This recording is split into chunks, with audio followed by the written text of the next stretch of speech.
Hello, beautiful soul, and welcome back to another installment of the Growing with Soul podcast, where we explore the moments and stories that shape who we're becoming. I'm Marisol, and this is where I love to have real conversations about growth, self-discovery, and learning to put yourself first. Whether we're diving into books that change our perspective or unpacking personal experiences that teach us something new, this podcast is for women who are done playing small and are ready to embrace their own journey. If you've struggled with putting everybody else first or even battled self-doubt, you're in the right place. This isn't about perfection. It's about the messy, beautiful process of growing into yourself. So come grow with me. In this episode, we're talking a bit about something that I think is fun, something that brings me a lot of joy, and maybe you feel the same way, and that is reading. However, as of late, and by as of late, I mean since like May, I've been in a major reading slump where reading has felt like another thing in life that I'm falling behind on. I don't know why. I don't know why picking up a book was so difficult over the summer. Um, you know, but it was, and now I am where I am. I think on Storygraph, I'm like 8 books behind. It's like 8 more books to reach your goal. Girl, it ain't happening. It's not gonna happen. Anyway, I have some strategizing around this because being in a reading slump is not fun, especially when I enjoy reading. It's something that I do that makes me feel alive, you know?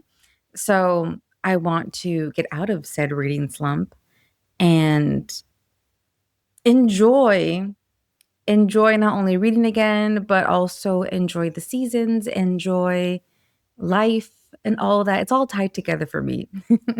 um, Naturally, one of the things that I'm really looking forward to is the fall. I love a good autumnal vibe. It's my favorite season, though I will say the fall is definitely the time of year I've noticed over the last 2 years where I just collapse and my burnout catches up to me and I can no longer function as a human being. I'm trying to avoid that this year. So one of the reasons or one of the strategies that I'm employing to one help avoid that but also to heal myself of this reading slump is getting organized. All right? I'm going to get organized. That is my ultimate strategy since the day I was born. When things get haywire, it's time to get organized. So, with that being said, with the cozy season coming upon us soon, okay, it is over 100 degrees. Well, actually, no. I saw last night that today's only supposed to be 95. So, hey, yay us. But it's essentially the hottest week of the summer. And I'm thinking about the fall. I'm thinking about autumn vibes, hot chocolate, apple cider, a scarf. It's way too warm in Los Angeles to wear a scarf in the fall, unfortunately. Climate change, guys, it's real. Anyway, with that being said, with the fall vibe, I also am shooting for something a little bit more low stakes, something that's going to give my nervous system a break because with burnout, I am incredibly stressed, incredibly anxious, not to mention the world. So I need something that's like, oh no, the muffins burned or something, with a little bit of romance. That's what I'm looking for. So let's get into the 4 cozy books I'm going to be reading this fall. In no particular order, these are the books, okay? So these are just the ones that I either have already in my TBR, like actual physical books on my bookshelf, well, on my mueble. I don't, you know what's crazy? I still don't have a bookshelf. Literally a year ago, I bought a bookshelf off the internet and was like, this is cute. I like the design. It's unique. I'm looking at the wall where it's supposed to be. And now they're just like things poking out of my wall for like the last year. It's been a year. Maybe this is undiagnosed ADHD. I don't know. But we hired somebody to come install it. And then I was at work and then they were like, hey, for what you want to use the bookshelf for, all these heavy ass books, this bookshelf is not going to support it. You need something that's going to go into I don't know how, you know what? I don't construct things. Okay. But he said all my crazy ass books and my 5 special editions of one book were going to be too heavy to be supported on that bookshelf. And he gave me suggestions of what I should get instead. And I was like, yeah, bet I'm going to do that. And now it's August 2026. Anyway, so I don't have a bookshelf, but the books that I do own that are sitting in a pile on my what is it? What are they called in English? Immigrant child problems. How do I say this word in English even though I lived here my entire life? Not an armoire, dresser. Sitting on top of my dresser are 4 piles of books. In those piles of books, I actually do have this next one, which is Can't Spell Treason Without Tea by Rebecca Thorne. I've had this book maybe for like a year, maybe no, I've had it for longer than a year because I saw her speak at a panel at the LA Festival of Books in 2025. And I was like, I want to read her books because like the way she was talking about it was amazing, talking about her books and her stories. And I was like, I want to read that. And then I went home and I was like, oh, I have this. I have this one at home already. I bought it a long time ago. So I need to read it finally. But anyway, Can't Spell Treason Without Tea is described as a cozy fantasy steeped with love. Isn't that cute? That's very cute. Oh my God. Okay, so cozy fantasy steeped with love, where the main characters work, all they want to do is basically open a bookshop that also doubles as a tea shop. But the main characters do find themselves essentially, they're too amazing to live such a cozy, low-key life. Essentially, our main characters have incredible resumes. Read Private Guard to the Queen and the most powerful mage in all the lands. Okay, so how could you be that amazing and then expect a low-key life immediately? It's not going to happen. So I'm very curious to see how that plays out. But essentially, try as they might build this cozy life in a small town. There's going to be lots of challenges, mishaps, and mysteries, it says. So I am looking forward to that. This is the first book in a series. And the description in the book, like on the back of the book, it also describes being close to dragon country. So if you give me bookshop, if you give me tea shop, if you give me mage and a crazy queen and dragons, and it's also still cozy, I'm sold. I'm sold. Okay. I'm looking forward to that one. The next book is My Vampire Plus One by Jenna Levine. So technically, this is not quote unquote cozy, but it's definitely low stakes in comparison to the things I tend to read. So yeah. And I've been wanting to read this one for a while. This is the second book in like a universe. So it's not necessarily a sequel, but we are introduced to the plus one in the first book. So it's not necessary to read the first book, but I recommend it because it is good. I don't remember. Oh, that one is My Roommate is a Vampire, or my Vampire Roommate, or something like that. Also by Jenna Levine, not Trelay. It was such a good book. Not cozy technically, but again, low stakes and just overall very cute. So we are introduced to the vampire Reginald in the first one. He is now the love interest in the second one. And what's so funny is that in the first book, when we meet Reginald, I didn't picture him as hot. I didn't picture him as attractive in any way. So now I need to like go back into my mind and rewrite him as hot. But in this book, the female main character is a successful woman who I think we can all relate to, is pestered by her family about being single. She has another family wedding coming up where she's going to be, the odd woman out as the single one. So she decides to just find anyone to be her date. And that happens to be Reginald Cleves. So time to make him hot in my mind.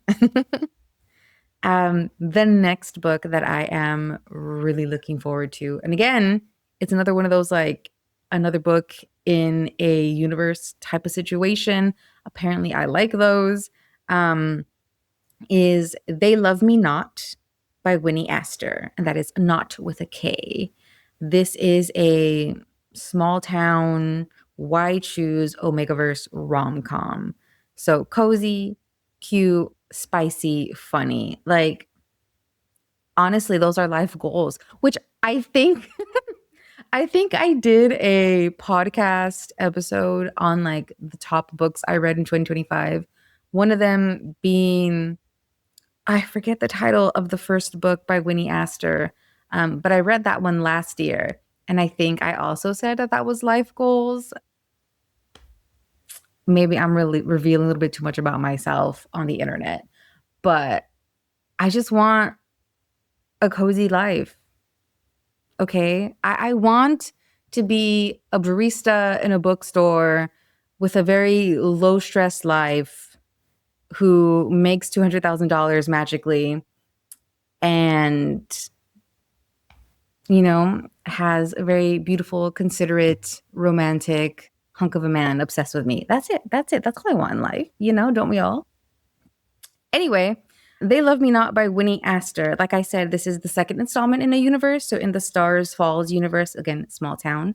The last book that I read was my very first Omegaverse book. So this might not be my second because there's another one that I want to read before the summer's over. That's like a summer vibe book. But it was amazing. In this particular book, They Love Me Not, the FMC has been dumped, which is so sad. So we find her after a breakup from her previous pack. And essentially, she's just looking for a fresh start. We've all been there where we just don't want to date. We just want to live life and like do our own thing.